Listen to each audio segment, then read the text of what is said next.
Para bang sinabi niya na kung babagsak man siya, Ginoong Pangulo, hindi siya papayag na siya lang ang mag-isa. Hihilahin din niya ang iba pababa kasama niya. Okay, ito nga mga bayan, panoorin po natin yung privilege speech ni Senator Dante Marcoleta. Patungkol pa rin po ito sa flood control na tinamagay gusto na po kalimutan o ibaon sa limot. Neto po ni Ping Lacson.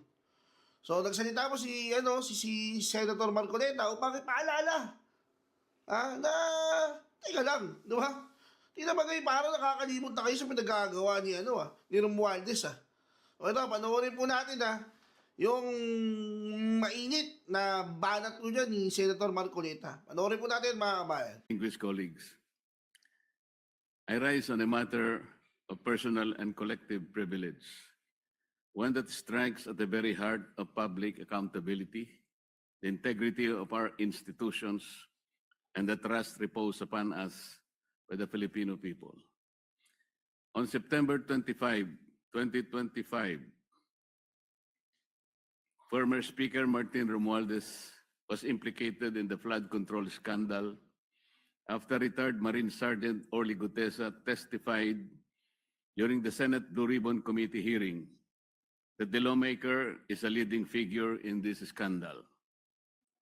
Gutesa alleged that as a security aide to former Congressman Saldico, he was tasked to carry and deliver suitcases containing basura, a hideous term they used for files of cash, approximately amounting to 48 million pesos each. He recounted that on one occasion, they brought up 35 suitcases for delivery to a residence identified as that of Martin Romualdez at 40 McKinley Street, Taguig. For 7 months since she was implicated by Gutesa, the former speaker remained silent. Only now has he spoken through a video statement dated April 21, 2026, where he finally addressed the allegations surrounding what is now one of the largest systemic looting of the national treasury in our nation's history, the flood control scandal. Ngunit imbes na maliwanagan ang taong bayan, ang kanyang mga pahayag ay lalong nagbunga ng mas maraming tanong kaysa sagot, Ginoong Pangulo. At first glance, the statement appears to be a defense grounded in law, process, and institutional structure. But upon closer examination, Mr. President, this is not a clarification but a calculated narrative. And it is our duty as members of this chamber to dissect this narrative, expose its inconsistencies, and ensure that the truth is not buried beneath rhetoric. His justification for his prolonged silence, an alleged act of respect for the legal process. But lest we forget, this is the same individual who declined the invitation to appear before the Senate to answer questions under oath. The same individual bestowed upon the inter-parliamentary courtesy by the chairman of the Blue Ribbon Committee. Let us be clear. Respect for the legal process is not measured by selective participation. It is demonstrated through full and transparent cooperation, especially when public funds and national interest are at stake. Silence and inaction become complicity. He further claimed that he has cooperated with the Independent Commission for Infrastructure, or ICI, submitting affidavits and documents.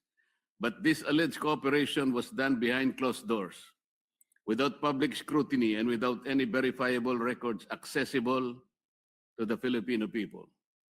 Until now, when he conveniently authorizes its release.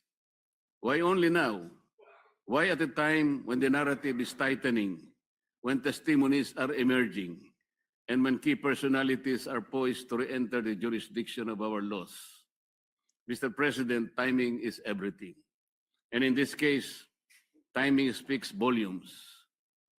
Let us now address the core of his defense, the claim that he cannot be the mastermind because the budget process is collective multi-layered, and shared across branches of the government. The former speaker asked, how can I be the mastermind? That the question itself is revealing. By contesting only the label of being the mastermind, he implicitly concedes that he was part of the very system he enabled, the corruption in flood control projects. He deliberately tried to downplay the role of leadership within that process. The issue then is no longer whether wrongdoing was committed, but the extent of his role in allowing it. Mr. President, those of us who walk through the halls of Congress know this. Nothing moves in the House without the imprimatur of its leadership. The Speaker of the House is not a ceremonial figure. He's not a just passive participant. He's the central authority who controls the legislative agenda, influences committee outputs, and ultimately determines what reaches the plenary. To say that the Speaker is merely one voice among many is to paint a picture of the House that is devoid of reality. Mr. President, alam po nating lahat ang kalakaran sa Kongreso. Nasa kamay ng liderato ang kumpas na magpapasulong sa anumang inisyatibo. By asking how he can be the mastermind, the former Speaker hid behind the complexity of bureaucracy. He repeatedly and thoroughly discussed the entire budget process while also passing the blame to the executive in line with its oversight on implementation and in line with the principle of command responsibility. But, Mr. President, the records of previous congressional and Senate hearings can attest to the fact that corruption does exist within the entire budget process, from budget planning by the executive to budget deliberation by Congress to implementation by the agencies and down to the final scrutiny by the Commission on Audit. To be more specific, while the executive submits the budget proposal, the House leadership decides which amendments are made during the bicameral conference. This is where the real flood control happens, not in the control of rivers, but in the diversion of funds. Sir, the Speaker's defense further falls apart the moment he passes the buck to the former Senate President, Chis Escudero. Senator Escudero led this chamber from May 2024 to September 2025, thereby overseeing the Senate budget deliberations for only the 2025 national budget. Romualdez, on the other hand, served as the House Speaker from July 2022 to September 2025, overseeing the full cycle of three national budgets, 2023, 2024, and 2025. Mr. President, the former Speaker also issued a statement that should deeply concern this institution and the entire nation.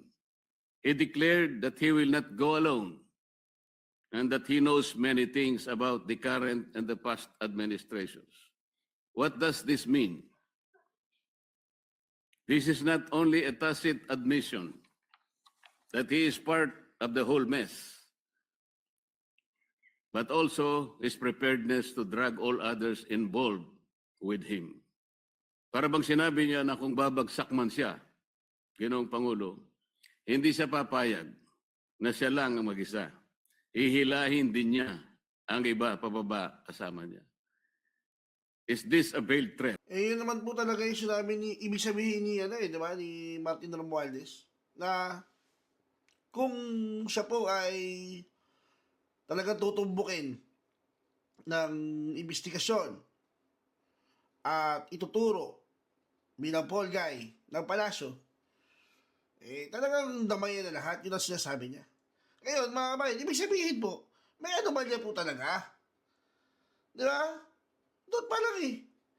Doon pa lang sa sinabi niyang ganun eh. Pero alam na natin may anomalya na.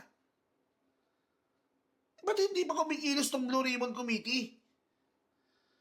Bakit kailangan i-hostage yung report? Blue Ribbon Report? Parang, di ba? Sasabihin na kailangan pirmahan daw muna bago siya magsagawa ng Blue Ribbon Report ay ng Blue Ribbon hearing, kaugnay niya sa flood control? Tama ba yun, mga kabayan? Kayo nga po magsabi. Tama ba yung pinagsasabi ni Lacson? Walang joke. Ipaganyan-ganyan ka pa eh. Hindi na lang, di ba, ilatag tulad ng sinasabi ni Senator Marcoleta, umpisahan na nga yan. Tulad yan, umamin na si Romualdez, ba't hindi pa gumagalaw si Lacson? Nakakairita ng mga kabayan eh. Sabi niya, hindi niya na pinagtatakpan ng Pangulo. Ba't hindi mo, di ba, ba't hindi mo ipatawag yung 18 na Marines? Di mo ipatawag si Chavit Singson. Lolokohin niyo ba si Chavit Singson? Sabi mo, cancel yung ano, tapos bigla yung babanatan, hindi nagpunta si Chavit. Di ba? Kung hindi pa magsasalita si Governor Chavit, di pa magbubuking yan si Ping Lacson eh. Walang Diyo. Mr. President, is this an admission of knowledge of broader wrongdoing, or is this an attempt to leverage information as a shield against accountability? If he indeed has knowledge that could implicate others, then he has a duty, not a choice, to disclose it fully and immediately. Truth is not a bargaining chip, Mr. President. It is an obligation owed to the Filipino people. Mr. President, let us not be distracted by narratives of victimhood or claims of political persecution. The issue before us is simple. Public funds intended for flood control, funds meant to protect lives, livelihoods, and communities have been misused, diverted, or rendered ineffective through systemic anomalies. If you create, or worse, deliberately tolerate, as the Speaker, an environment where anomalies are allowed to fester and flourish, where corruption becomes blatant and normalized, then you are not merely complicit. You can be also a mastermind. If you appoint a committee chair who not only overlook the red flags, but also helps facilitate widespread corruption, you are answerable. You cannot invoke command responsibility in other departments, yet isolate yourself from the doings of your own chamber. If you preside over a system or a questionable allocations persist year after year, you are accountable. Mr. President, accountability cannot be selective. It cannot be convenient. And it certainly cannot be avoided through technicalities nor rhetoric maneuverings. The Filipino people are watching. They are demanding answers, and they deserve nothing less than the full truth. Ang sabi po nila, Ginoong Pangulo, huwag ninyo kaming linlangin. Huwag ninyo kaming paikutin. Ang katahimikan at pagbulag-bulagan ay hindi kawalang kaalaman, bagkus ito'y pakikiisa sa katiwalian. Kapag pikit mata o tikom bibig, ninyong hinayaang mag-ugat at mamayagpag ang anomalya, hindi po iyon inosenteng pagkukulang, kabilang na kayo sa sistemang nagbibigay daan sa paglaganap nito. Mr. President, this representation calls for a relentless pursuit of truth wherever the evidence leads, whoever it implicates, and whatever the consequences may be.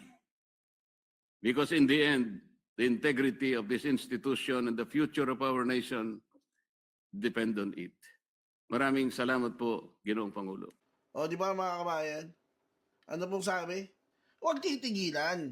Yang hearing na yan.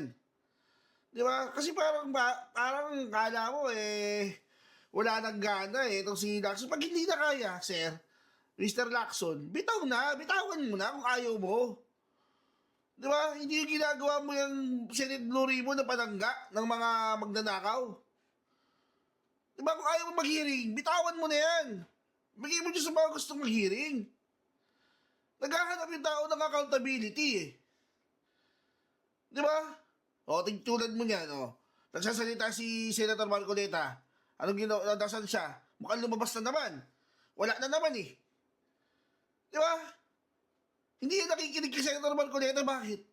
Kasi, alam niya si Ping Lacson, kasi durog na eardrum yan eh. Hindi niya kaya. Hindi niya kayang nare-real talk siya ni Senator Marcoleta. Buti nga sa'yo, mayroong Senator Marcoleta dyan. Kasi kung hindi, patay na. Katkong na naman ang pondo ng taong bayan. Diba? Puntakin mo, dadalhin na naman sa ayuda. Kung wala pang namatay doon sa ayuda, diba? Kanta-densyo na lahat eh. Sige po. O, ganyan na lang po muna mga kabayan ha. Taga sa muli. Paalam.